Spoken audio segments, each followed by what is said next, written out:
Thanks very much, Laura, for a really interesting presentation. I think there's much food for thought in there and what appears to be many potential opportunities for us to engage with. Our second speaker today, Alice Meadows, is the incoming president of the Society for Scholarly Publishing and has worked in senior community engagement roles at ORCID and now at NISO, with many years spent at Wiley-Blackwell. A strong publishing background and focus on community involvement has been particularly successful and a pleasure to be involved with. Alice, over to you. Thanks, Andrew, and it's a pleasure to be here. Okay, I'm going to take a bit of a deep dive into some of what Laura talked about, which is a really helpful introduction to talking about persistent identifiers. As Andrew said, I've been involved in community engagement in the sort of open research infrastructure world, in particular for the past 5 years or so, and it's become something of a passion of mine, so I'm always delighted to have a chance to talk about it. So Laura already spoke a little bit about this, but as she did, it's always good to start with a bit of a definition. So a persistent identifier, which I will refer to generally as a PID, is a long-lasting reference to a document, file, web page, or other object, usually used in the context of digital objects. And as Laura noted, they're actionable, so you can click on them and they'll resolve through to something. Why do we need them? Well, names are messy, and I've used this example in your honour, Andrew, of the University of the Witwatersrand, which I probably mangled the pronunciation of, and I apologise. But we usually refer to it as Wits University or just Wits. When I Googled it, it turns out there's a whole bunch of former names for it as well. So if you were to try to understand the connection between all those different names for a particular institution, it might be very tricky. I wouldn't have had any idea, for example, that it was formerly the South African School of Mines. So names are messy. And PIDs can help. So this is an example from the ROR, the Research Organisation Registry, of a persistent identifier for the University of the Witwatersrand. So you can see the full name, the shortening name, and behind the scenes, it will also connect to all the former names as well. So really nice, easy, straightforward way to know for sure that the institution or the entity that you're referring to, whether it's a person, an organisation, a publication, or whatever, that you've got the right one. But PIDs aren't just about identifying. PIDs on their own, just having a unique identifier for something really isn't terribly helpful. It's a bit like, you know, having a I don't know, a number for something and not knowing what it's connecting to. So what Laura called assertions, I'm going to call connections. But basically, this is the idea that PIDs uniquely identify something, but then connect them to other PIDs, other bits of information that are reliable, that enable you to join the dots and understand, as Laura mentioned, you know, who somebody is, where they've worked, what their qualifications are, what their publications are, and so on. And this is a nice example, I think, from ORCID of how that works from an ORCID, from a researcher-centric perspective. I do want to take just a moment to talk about PIDs and standards, because my current organisation, NISO, is the National Information Standards Organisation. And you might think, well, what has that got to do with persistent identifiers? Well, actually, some PIDs are standards in their own right. They have been or are being formalized as standards.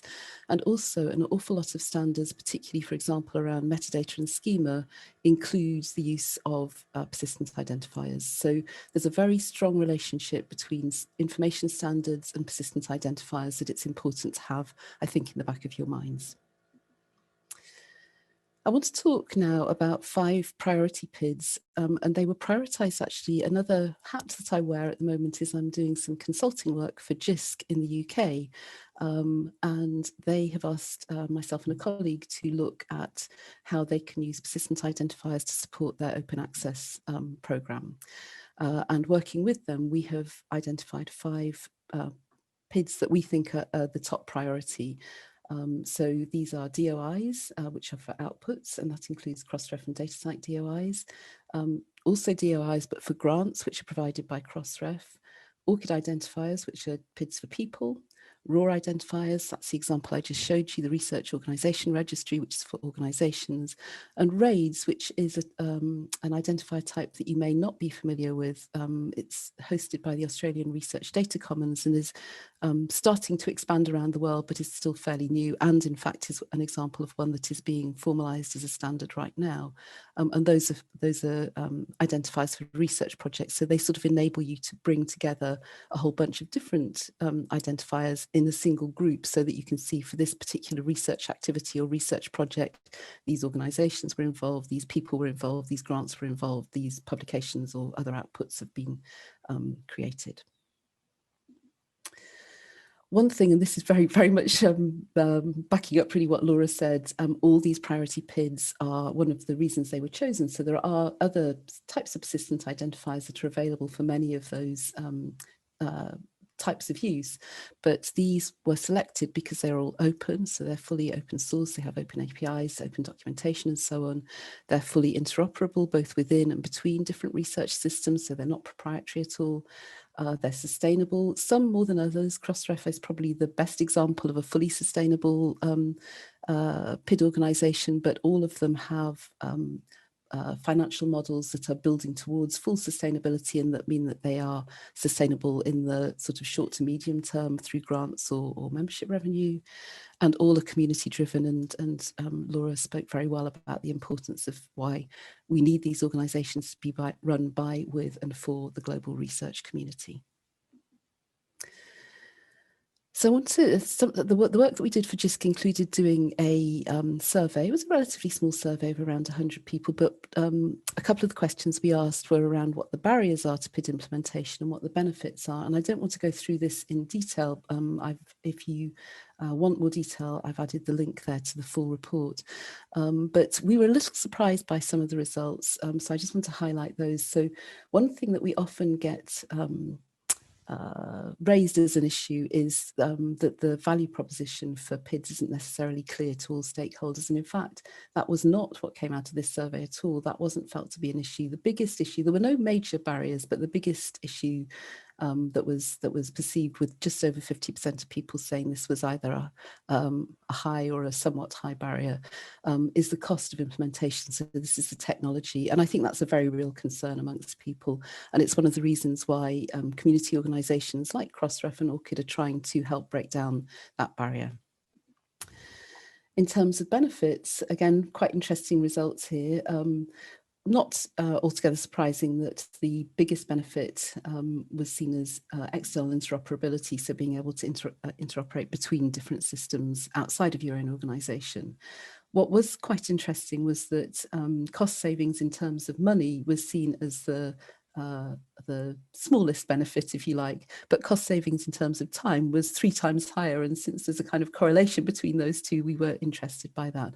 But really, the benefits other than money cost savings was seen as very high across the board, and the barriers were seen as much less of a challenge, which is very good news for us. As I think Laura mentioned a couple of times, community support and adoption of PIDs is really key to addressing those barriers and achieving those benefits. So I want to talk a bit now about a local initiative which is really doing fantastic work on this front, which is the ORCID South Africa Consortium. It was launched just over 3 years ago now, and it's run by Tenet. This is the webpage, and you can go and find out more there if you don't know about it. It started off with 6 members at launch and is now up to 18. And I think this represents probably most of the major institutions in South Africa, which is fantastic. There's been wonderful growth in ORCID adoption by member institutions. So this chart shows you by year the additional number of ORCID identifiers associated with each institution. So you can see there's been some really spectacular growth in some of these, which is fantastic. And this is the overall growth in ORCID adoption in South Africa over time. So ORCID started in 2012, and you can see there was very low adoption at that point, but more or less corresponding with when the consortium started, there's been a very significant growth. And there are now probably now there are 45,000, I should think. These figures are as of August, and we're kindly provided by Tenet, and 33,000 plus of them are affiliated with one of the consortium member organisations. So it's a really fantastic example of how community investment in a persistent identifier like ORCID can have a really significant impact. So I wanted to finish with a bit of a request for help, and I hope that you will have some questions about this for me and for us. So we would love you to join the PID community, and I wanted to just provide a few ideas about ways you can do this, some of which do have some cost attached to them, but many of which you can do actually completely for free. And recognizing that budgets are often an issue, particularly at the moment, that's probably an important thing to mention. So publishers, Laura talked at some length about Crossref and to some extent DataCite, which has similar organisations that both register DOIs for content, DataCite more on the dataset side and Crossref on other types of publications. So joining those organisations and using their DOIs for your content is one really, really important thing to do that I'm sure you're probably already doing, but if not, that's a must really. But also collect and display ORCID IDs for your authors and for your reviewers, and as Laura mentioned, include them in your metadata. Where you can, it's also really helpful to collect funding information, particularly where there's an identifier connected with that, and include that in the metadata as well. And if you are an ORCID member, for example, through the consortium, please consider taking it that step further and connecting that information to your authors and reviewers' records so that they can be recognised for their work. If you're a funder, please consider using Crossref DOIs for your grants. Again, collecting and displaying ORCID IDs for awardees. And if you're a member, connecting the information in the same way.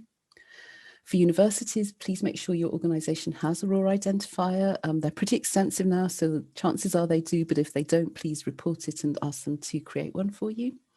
Make sure that you're registering and using DOIs for all the content in your own repository. If a publication in your repository has a DOI, don't get another second one for it. That defeats the whole purpose. Make sure that you're using the same DOI for across all formats for your content.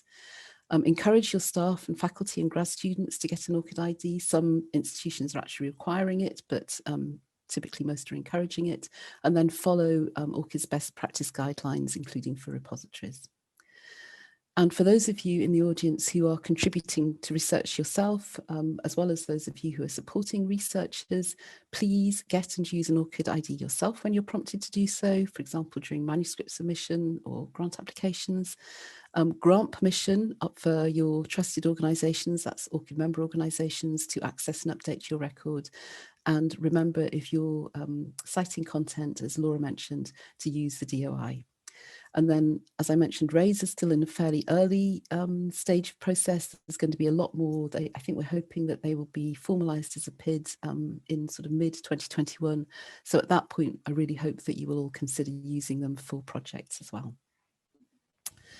So just to sum up, please get involved with the PID community, use PIDs wherever and whenever you can, follow the provider's best practices. There's some great information on all the websites. Laura is actually responsible for that on Crossref's website, and before that she helped ORCID with ours, so lots of great information that she's shared. And also please share your feedback, both negative and positive. If there are things that aren't working well, we want to know, as well as the things that are working well. Thank you.